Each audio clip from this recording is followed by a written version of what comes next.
Red box somewhere. You are live. Look at that. Good morning. And Thursday, May 29th, 2025, here at 9 o'clock in House Transportation Committee and room. And welcome to the senators from conference to start our conference committee on S.123 miscellaneous motor vehicle laws. And this morning, I guess we will have our legislative council walk us through the differences between our version and yours, and then we'll accept your agreement and move on. But and after we go through all the differences, we will, yeah, we appreciate that. We could all be here, and we appreciate the muffins. And then after we get through the walkthrough, we'll see what we can agree to at that point, and then make sure that we set up some time to come back and revisit if necessary. And unless you'd like to add something. No, I agree with what you said. It would be nice to get it all done now, but if we have to come back, I'd like to get it done today, for sure. And let Damien take it away and let us know what he's done overnight. Great work, I'm sure. I came up with an agreement for all of you, so just go ahead and vote. No, so I'll walk through the differences. I have, yep. So you all have a side by side in front of you. So all of the areas that are highlighted in green, your language matches up. So there's no differences there. And unless there is a technical correction to be made, there's no reason to address that, and I will double check while you're discussing after I do the walkthrough here, because I do believe there are two technical corrections that need to be made, and I'll just find those and let you know. So the first section where you have a difference is section 8, the license fees. I'm sorry. Damon, sorry that I was asked questions. There is a question about section 3, DMV language. Right? Is that where Section 3. advice on IDs?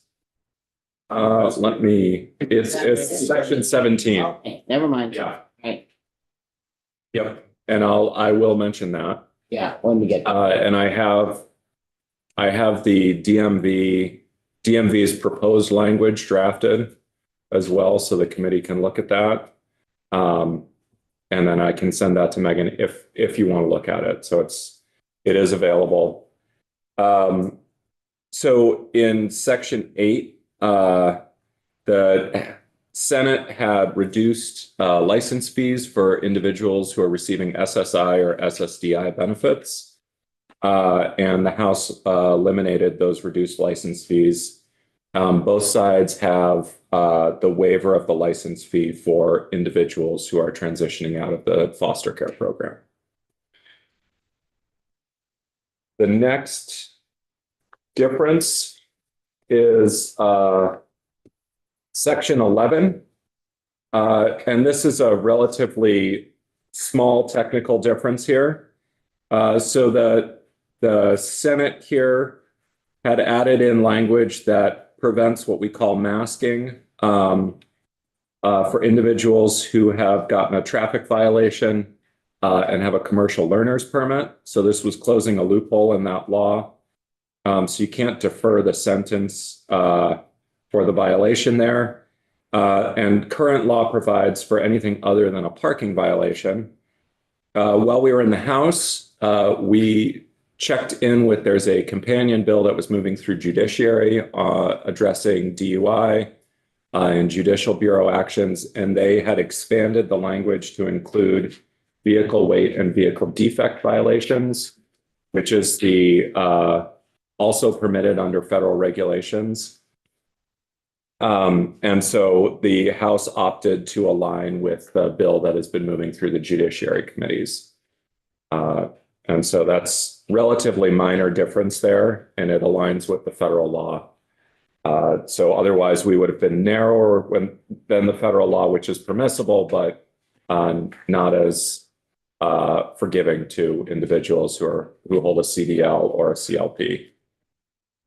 The next changes in section 17 were two minor language changes in the House. The first was just a technical change, changing a dash to an and. The second was adding the words continue to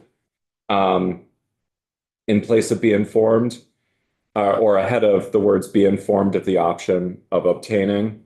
As Representative Pouch alluded to, the DMV's council reviewed the language and identified some concerns, particularly in light of guidance that has recently come down from the U.S. Department of Transportation regarding potential withholding of state grant funds in instances where they believe that you may have been impeding the enforcement of federal immigration law.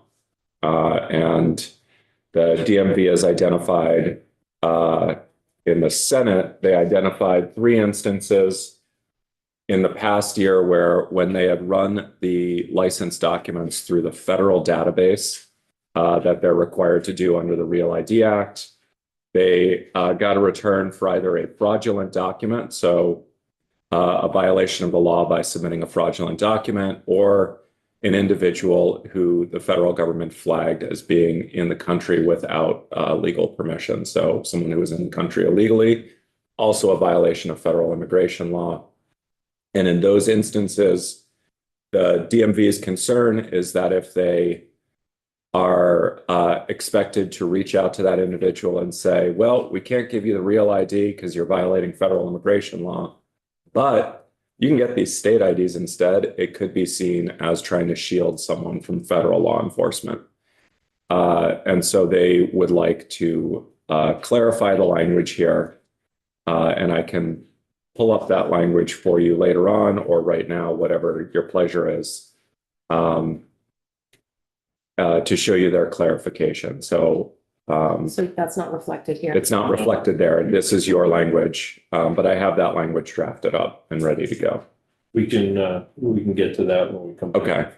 Potential changes. Yep. And that would be for section 17? That would be for section 17. So the next one, section 18. There were 2 sets of changes in the House. The first in the outreach language, just some relatively minor clarifications there. So an individual in the Senate language, we had said rights to obtain and to self-attest. And then the House clarified that to ability to obtain and ability under Vermont law to self-attest with respect to gender markers. And then clarification that it is an operator's privilege card, not just a privilege card. And then the other piece was the House was interested in getting 2 brief written updates on the implementation of the early renewal provisions. One that would be 30 days after implementation, so probably sometime in the midsummer, and then one next January, just to let us know how the extent to which those sections are being used and whether there have been any hiccups in the implementation of those sections. And we have a lot of sections the same until we get to section 33. The Senate version of the bill included an additional line on the schedule of fees for miscellaneous transactions that reflected the fee per bulk electronic record. And this is related to the number of lines of electronic records that you can fit on a page if you actually printed them out in these bulk records requests. In the House, they came back and said, we actually don't need this change. So we prefer if you just delete it from the law because it is covered by existing language, which has the charge per page for those bulk electronic records.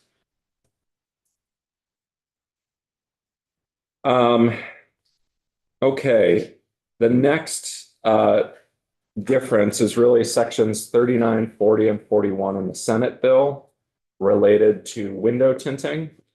The Senate had updated the change from last year's law. They'd replaced the change in last year's law, which cross-referenced federal regulation related to the requirements for windshields and automobile glass, and replaced it with a visible light transmission level of 70%, which is the minimum amount of visible light transmission permissible in a new car, newly manufactured car, for the windshield and driver and passenger side windows in the front seat.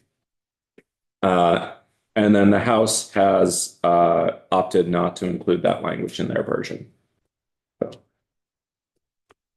And that is several pages of this. So we're going to skip up to section 43 in the Senate version, 39 in the House version. These are really two approaches to generally the same issues. The Senate proposed a study committee to look at issues related to purchase and use tax on motor vehicles and issues with onboard diagnostic malfunction indicator lights during inspection. The House has proposed a report back from the commissioner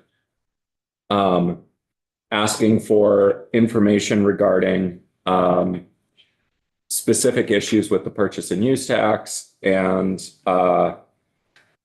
also an examination of ways to reduce the financial burden of inspections on Vermonters.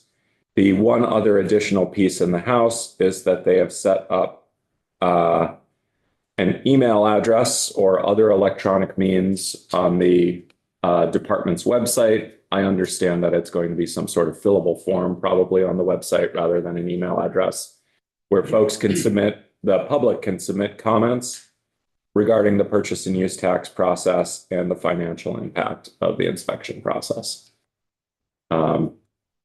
And so that is also in the House version there. And then the next several sections are all only in the House bill. They were not in the Senate bill. The first one relates to operation of bicycles.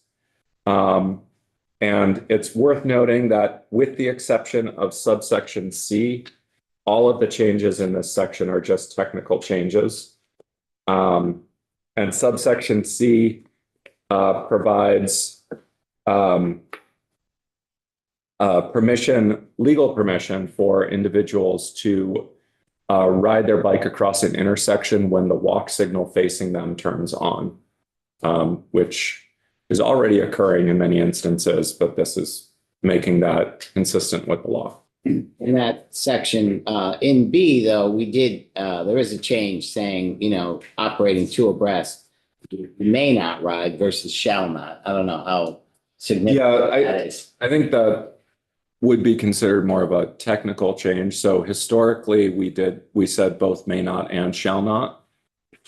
And now to try to avoid ambiguity, we've switched to using may when it's permissive and shall not when it is mandatory. And so may not would have been construed as a mandatory. The not would make it a mandatory piece here. So I think that's really more of a technical change to bring us in line with our drafting style.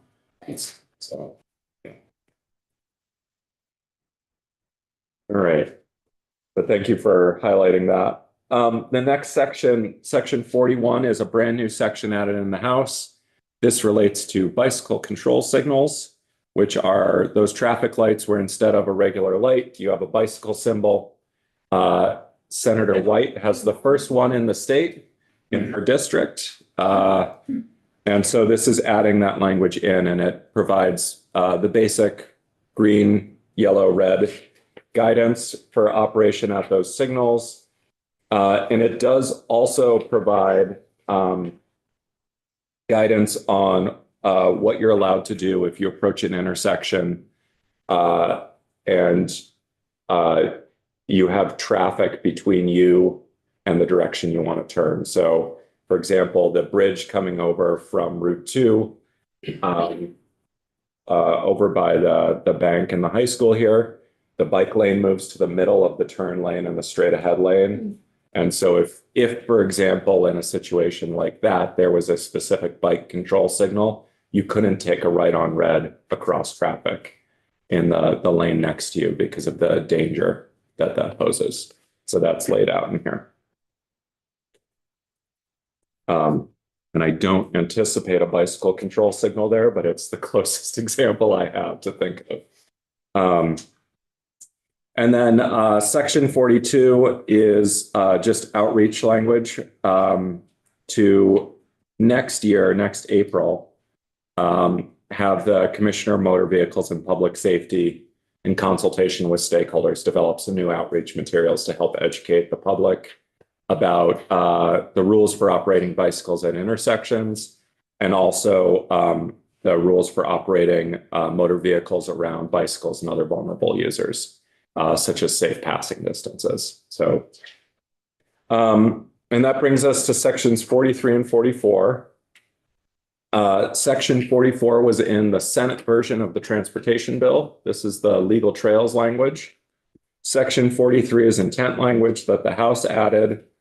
The important piece of that is subsection B that provides that it's the intent of the General Assembly to clarify municipalities' authority to exclusively or cooperatively maintain legal trails under the provisions of 19 VSA Chapter 3. And then section 44 is virtually identical to the Senate language. It is worth noting that I renumbered the definition of trail to try to improve clarity there. The other thing I do want to note is that the language municipalities have the authority to exclusively or cooperatively maintain in the definition of trail is not necessary. That was something in the initial draft that was carried over because of the way we define town highways. And it occurred to me as I was rereading this that we define town highways that way to distinguish them from state highways. So the important language for maintenance occurs later in section 302 and 304 of 19 VSA Chapter 3, where you actually say municipalities shall have the authority to maintain, but putting it in the definition may actually create additional ambiguity going forward. So if you do keep this language in, you may want to revise it to that definition there just to take that language out, or to clarify that it's have authority to maintain pursuant to the provisions of this chapter. And that would be the alternative, is just adding pursuant to the provisions of this chapter.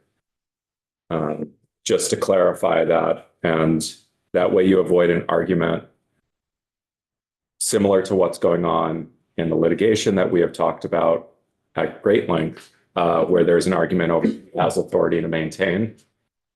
This would actually potentially create ambiguity around that, whereas the other two clearly state that you're providing or clarifying the authority as your intent states.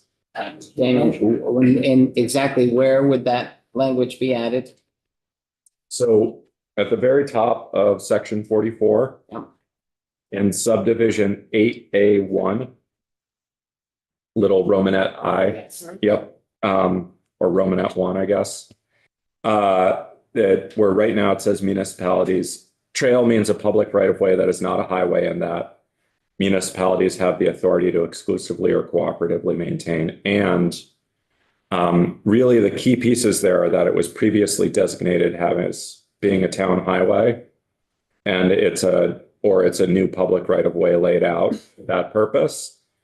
So you could either say that municipalities have the authority to exclusively or cooperatively maintain pursuant to the provisions of this chapter, or you could just take that language out altogether because it doesn't actually, the authority is actually granted later in the chapter. In sections 302, which is on the next page, and 304, which is on the page after that. So just, yeah, that was something that it didn't occur to me until a couple days ago as I was rereading this and rereading the section. One of the advocates had come to me and asked a question about why we were putting that in the definition, and I reread everything and realized that this language, which dates back a couple of years to an earlier version of the bill, it had been done to match it up to town highways, but we do that with town highways to distinguish them from state highways that are in your districts. So. So the number 5 section, that is preferred, is that what you're saying? If we were going. Yeah, so 302A5, Uh-huh. leave the language that if you're gonna keep this language in 302A5 and then 304A24 on the next page. Both of those are where you set out the authority to maintain the town highway. And so both Both of those, would be appropriate if we want to have that. absolutely. If you want to keep this language in, both of those are the appropriate places to keep it. Okay. And that will make that clear. In the definition, it may actually muddy the waters a bit. Okay, So, thank you. So would it be possible to have you draft up exactly what that section would look like? oh yeah, Yeah. that would be an easy change. So, Would see it, yeah, and I can draft the 2 alternatives for you so you can read them, just of that 301.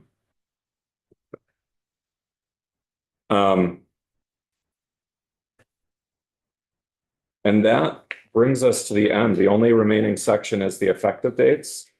So the House, their one change from the Senate effective dates, apart from the elimination of the window tinting language, so you don't need the window tinting effective date, which was subsection A in the Senate, is to make the early renewal of operators' licenses, privilege cards, and non-driver IDs take effect on passage rather than July 1. So that'll be a difference of probably about 2 weeks.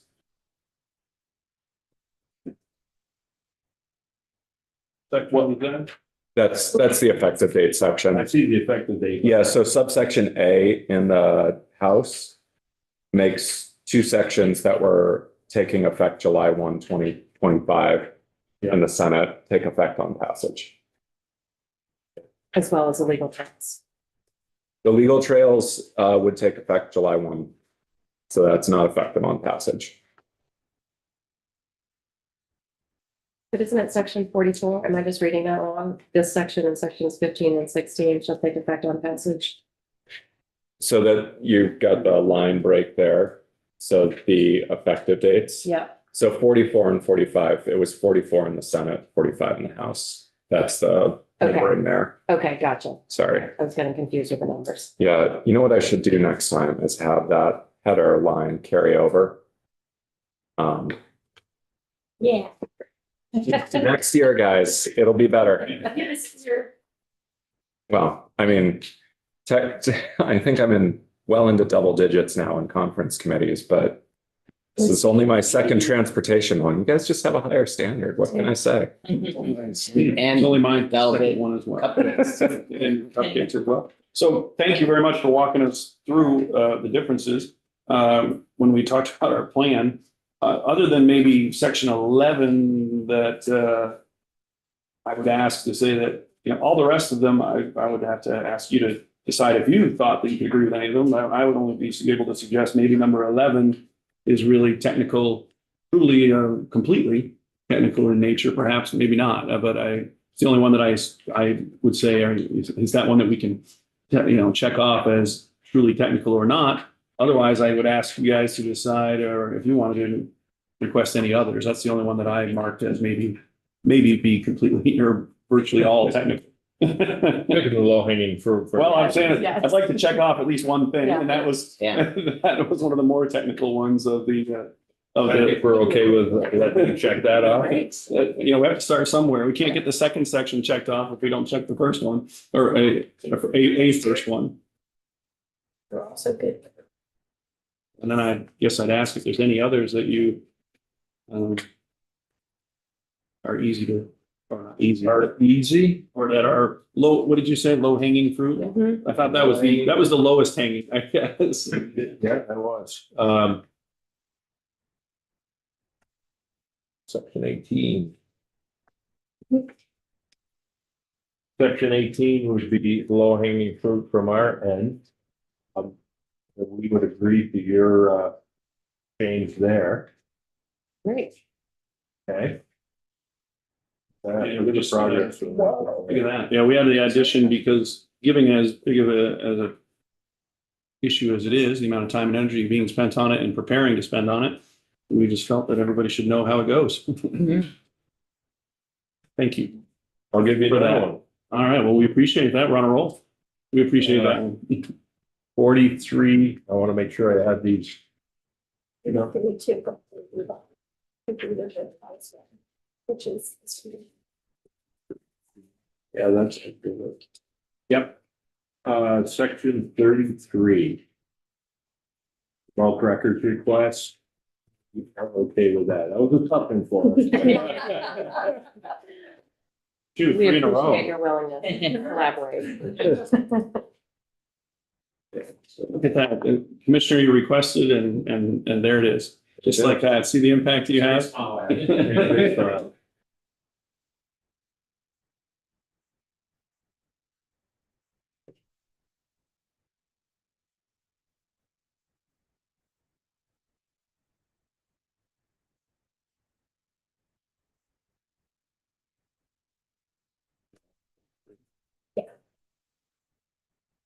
Looking for the section that had study versus report. 43, 39. Yeah, Oh, this one. there it is. Yeah, 40. Yeah.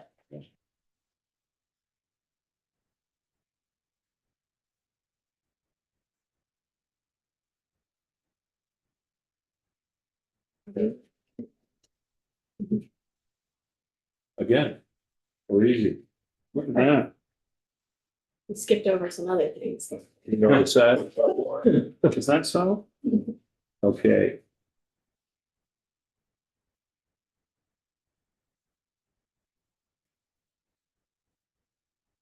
Instead of committee versus Mhm. city board. So it gets a little tougher.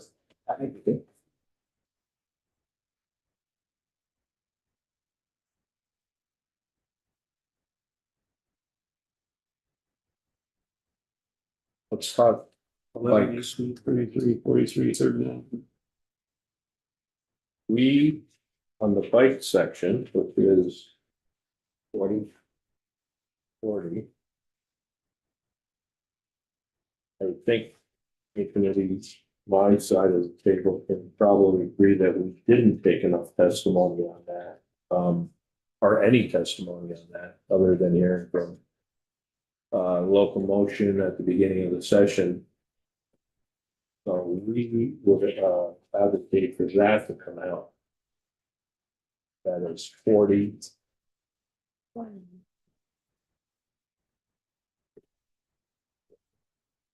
I think we. Yeah, section 40 advocate to remove, and then moving right on to 41, we can talk about that in a minute, but 41 we were okay with.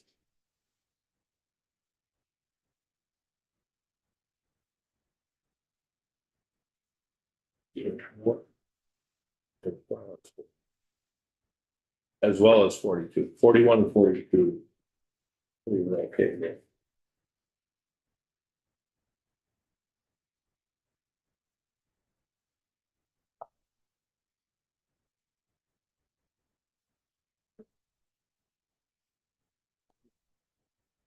I think our main concern with 40 is that it could be it could lead to a lack of safety for bikers and for drivers. So we did not take testimony to understand this issue fully.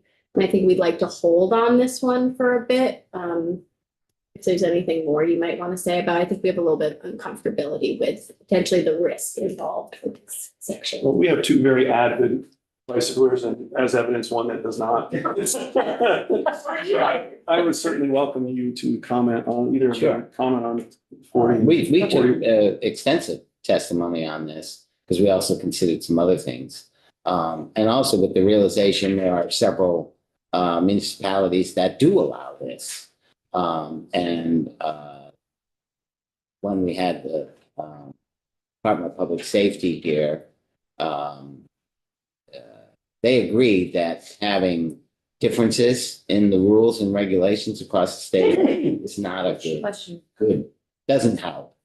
And so I think the testimony we took said that it is safer to allow the bicyclists to clear those. These are busy intersections, clear those intersections with pedestrians, sort of get them out of the way so the traffic can move rather than having bicyclists, once the light turns green, slow up all the traffic, all the cars going through the intersection. That was the gist behind it. Representative Couch, I remember we had some testimony regarding a federal highway study that showed increased safety in states that had adopted. No, we were initially looking at two bicycle changes. One was using the pedestrian crossing for bicyclists. The other was the Idaho stop. So do you remember? I remember that the testimony was clear that states that had adopted these two bicycle rules were actually had better safety records, and it was showing. It was very convincing. So, but I don't remember. I don't think they broke that. Okay. Yeah. So the municipalities who allow it, did we, Well, for example, Burlington allows it, okay, but Winooski doesn't. okay, And so when we spoke to, like Locomotion, they said, people are kind of doing it anyways, particularly in those areas. But so they're saying, for people who are driving, it's like, hey, wait a minute. Sometimes they don't go through crosswalks, don't use the crosswalk signal. And sometimes they do, so. but are there other municipalities? It's not like. I don't thought know. there were more. Yeah, Burlington. I'm not sure if there are more. Yeah. Did Winooski have any concerns about that? Like are they intentionally different? Or just they haven't gotten to it? I'm gonna say that second part, they haven't gotten to it. When we have a representative from Winooski in our committee, and she described biking between the two, and she doesn't act any differently between the two. Okay. But how particularly in a place like Burlington, how much easier it is to go through intersections with pedestrians. When the pedestrian signal comes, the bikes are by then up to the front anyways, usually on the side. And then that signal comes on and that allows them to clear the intersection. So just one more question on that. Do you know the authority that if Burlington has the authority via their charter, so could other municipalities do this on their own? I assume they could. I will need to check, but I'll check the charter. And then also if it is in their charter, if you would just let us know if other municipalities that don't have that in their charter or don't have a charter would be able to make that change on their own, that would be helpful. Don't want to speak for our chair, but maybe we hold on this section for a bit. I was gonna Yeah. comment on my concerns, which were from the motoring side. I see what you're saying, and I understand we haven't taken any testimony on this at all. That's what kind of set me back a bit, because it's a fairly intensive section. And I do have concerns about educating the motoring public as to what changes are taking place. The effective date of this is July 25, it's July. I was worried about timing, educational. That's my concern. Yeah. So We can hold on that and come back to that. We did discuss early in this discussions about these bicycle changes. To, we always wanted the education piece in there, the outreach, because we thought it was, really the most important thing as far as safety bicyclists and for motorists. And we did discuss having that outreach done and then making this change and the other changes we were looking at effective after the outreach. So kind of put that. Perhaps we Once you, take their 41 and 42 that they agreed to and put 40 back on the table to discussion at this point. Yeah, That would that obtain would, some additional information and back and forth on that. sure. So we're Yeah. gonna 41 and 42. You just like making those checks. My main goal is to get to the end. What, do you have to go back to New Orleans or something? I would love to do that. Maybe I'll ride my bike on the levee. I don't have to worry about signals there. All right, let's talk window tinting. We, in section 39? 340 and 41, yes. On your section, Paige. Yeah. So we took a great deal of testimony. I don't know how far you got into that, but It felt far. felt forever. Yeah, as it did down. I'm not sure that we. And it was less clear. It was hard to see. That's the point. So we have a few committee members who felt very strongly that this language will definitely clarify things going forward. But Damien, just correct me, by taking this out, we're going back to, we talked about this yesterday a little bit. What exists. Federal. What exists current.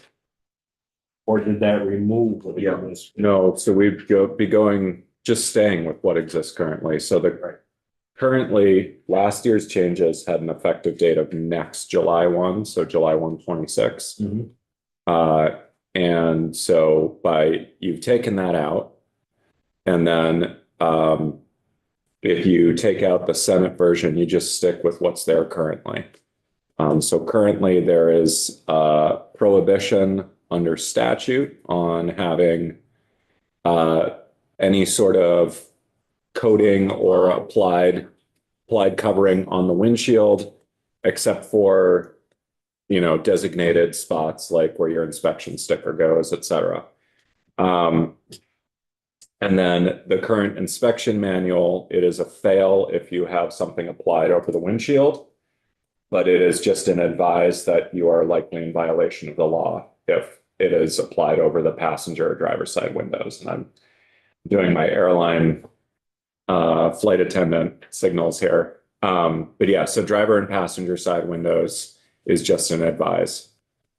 So that's for the inspection, but for the But for the state police, statute, for the state police, it is against the law, so they can ticket you for it. and there's no measurement there. The way it exists now, it's just if there's something applied.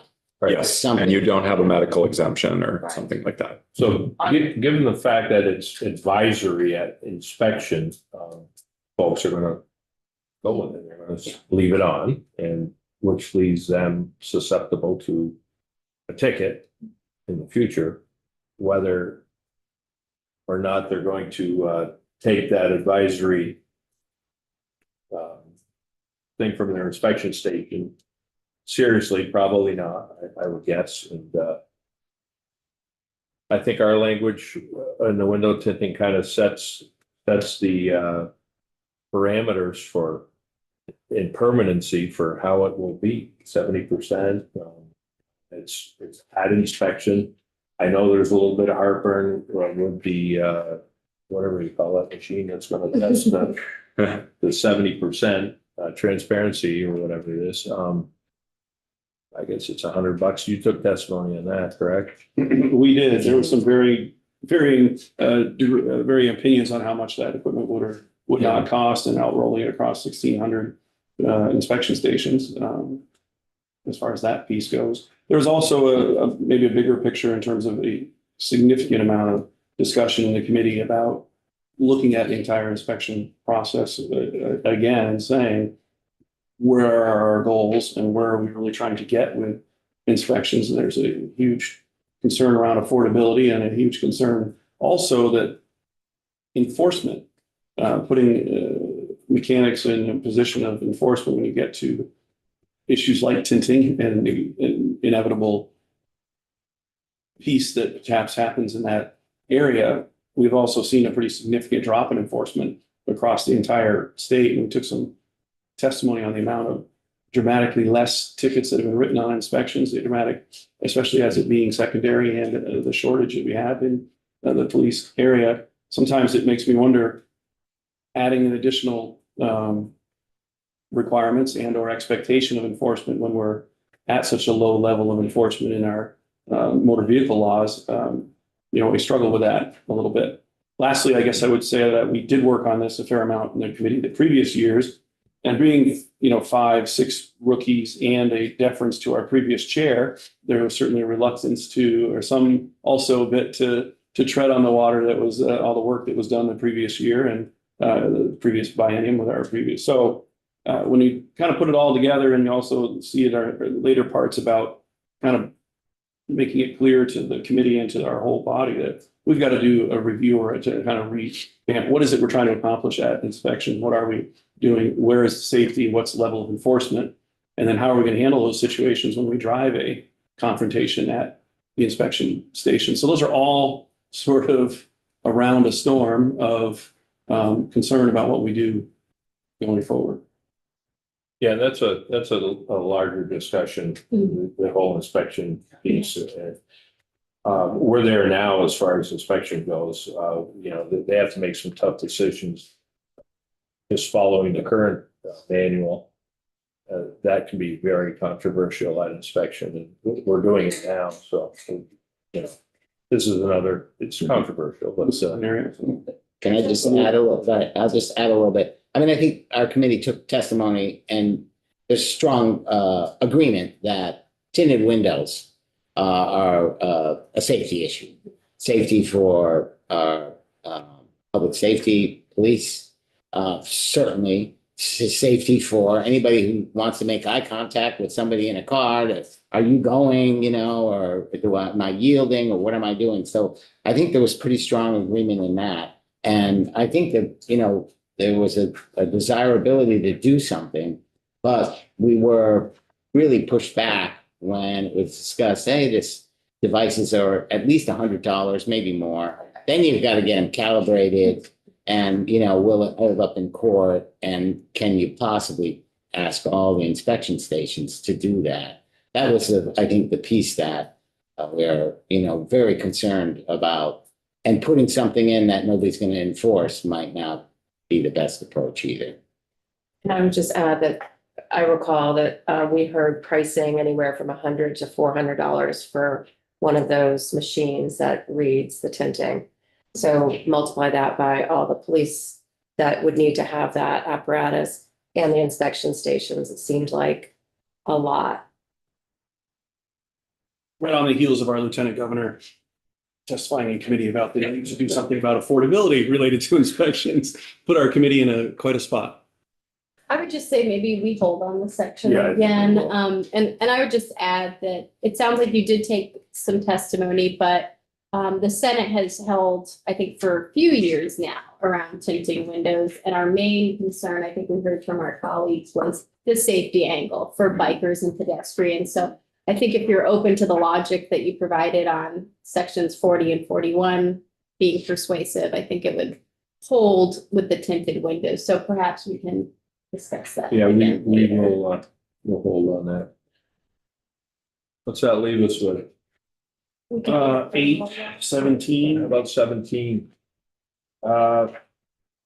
We are okay with language that would be the language change. Did you provide us with that? I did. Let me pull it up on the screen for all of you.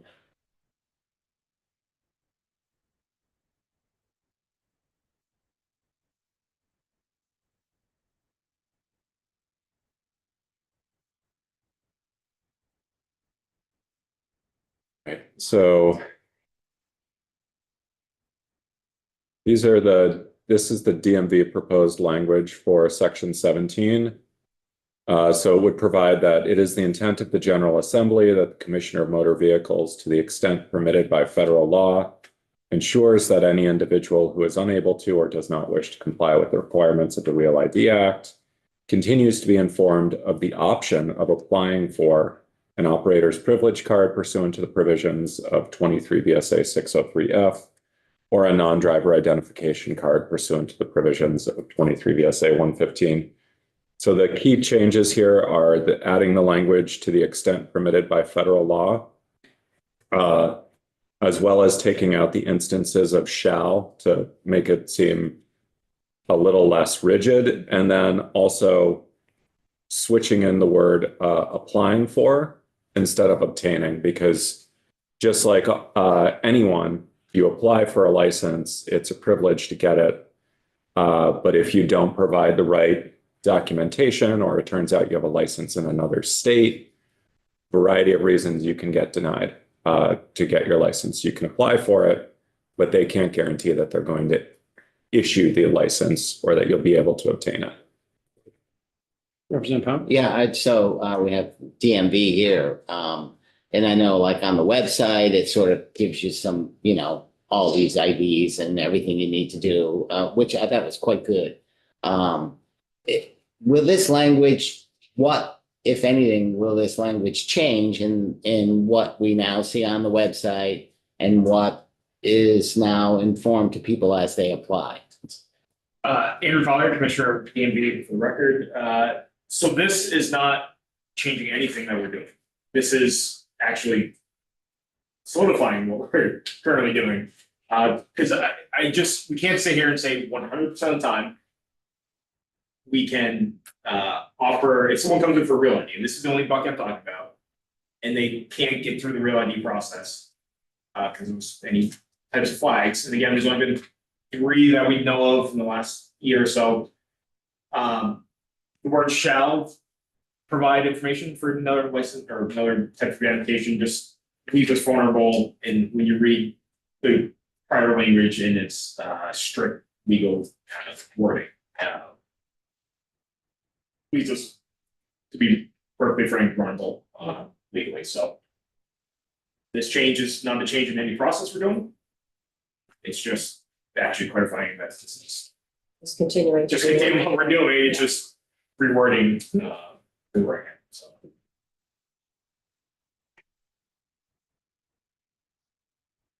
How do you feel about that? I think that we're comfortable with it on this side. I think we're accepting it, yeah. Good. Okay. I guess you'll draft that and put it in, and we already drafted it, and we'll add it to the next when we meet again. Keep it. Welcome. So that leaves us, according to what I've got written down here, section 39, 40, 41, open. Mm-hmm. Bill? 8. Your section. Yes. Yep, section 8. Section 8. I think we have a proposal. We do. Did you draft that or? Section 8, let me just see. Let me remind myself what section 8 is. That's the SSI, SSC. I did not draft anything up, but if I understand your proposal right, do you want me to speak to it or? Yeah, We'll come back to it. okay, yeah, You think we'd squeeze it in 5 minutes? I, I'm not asking you that. yeah, I was gonna say, Let us summarize the ones that are open and Let see me- if we got any time left. Let me just throw this out at you on section 8. Our proposal, I think that we haven't drafted yet, but is basically moving the effective date out a year. So it wouldn't be a hit. It's a $309,000 hit to the DMV. We have members of the committee who feel very strongly about trying to help out the underprivileged in this case, and so our proposal would be not to put that, what's the effective date of July 1st, 2026. yeah, Well, we appreciate that. I think that we're all pretty clear that we've been, the concept is certainly a good one, and it is something the committee looked at, and understands if there is help for that area, perhaps it shouldn't come out of transportation funds. That's been our number one theme since the beginning of the session, is that our job is to protect those deep funds and to make sure the rest of the body understands the challenges that we're up against. And that's the direction. And we were very strong 10-1 on our straw poll to take it out.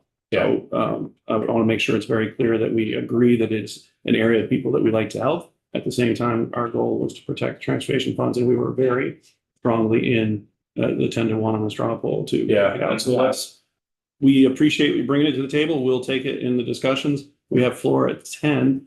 And Yeah, this week. we've already put a couple of others that you've there, I guess I would say. So we will talk about it. Think about it, and we talked about the options that were available to supplant that $309,000. The general fund is not gonna go for that. It's a DMV issue. And we do have, so the date also may perhaps help with that, but we'll talk about it. Yeah, this is a year to plan for it, or Section 8 is open, and then 39, 40, 41 on your version for tinting.